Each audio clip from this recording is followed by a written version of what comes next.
একটা ঝামেলা হয়েছিল, সেজন্য হয়তো ভাবছি থাকে গলাচিপা উপজেলা মোটামুটি বড় 12 ইউনিয়নের উপজেলা। পটুয়াখালীর গলাচিপা উপজেলায় সদ্য যোগদানকৃত উপজেলা নির্বাহী অফিসার মিজানুর রহমানের সঙ্গে গলাচিপা উপজেলার প্রেস ক্লাব ও গলাচিপা টেলিভিশন সাংবাদিক ফোরামের সদস্যদের এক মতবিনিময় সভা অনুষ্ঠিত হয়েছে। দেখা গেছে তো ইনভলভ কাউকে হেয়মুক্তিমত করার জন্য চেষ্টা করা হয় যে সে আমরা সেগুলো বলি আমাদের ধন্যবাদ। বুধবার বেলা 11টায় উপজেলা পরিষদ হলরুমে উপজেলা নির্বাহী অফিসার মিজানুর রহমানের সভাপতিত্বে সভায় উপস্থিত ছিলেন উপজেলা প্রেস ক্লাবের সভাপতি, সাধারণ সম্পাদক সহ সকল পর্যায়ের সাংবাদিকবৃন্দ। সভায় সাংবাদিকরা বিভিন্ন সমস্যা নিয়ে আলোচনা করেন এবং এসবের সমাধান কি করে করা যায় তা নিয়ে সবার মতামত নেন।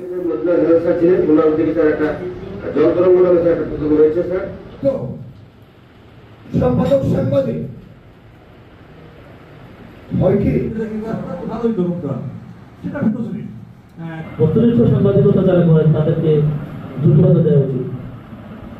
আপনারা তো জানেন যে সাংগঠনিক হত্যাকাণ্ডের বিচার এখনো হয়নি। তারা তো জীবনের রিস্ক নিয়ে তারা সাংবাদিক কাভার করেছে। তো তাদের ছোট একটি ছেলে আছে, সে ছেলে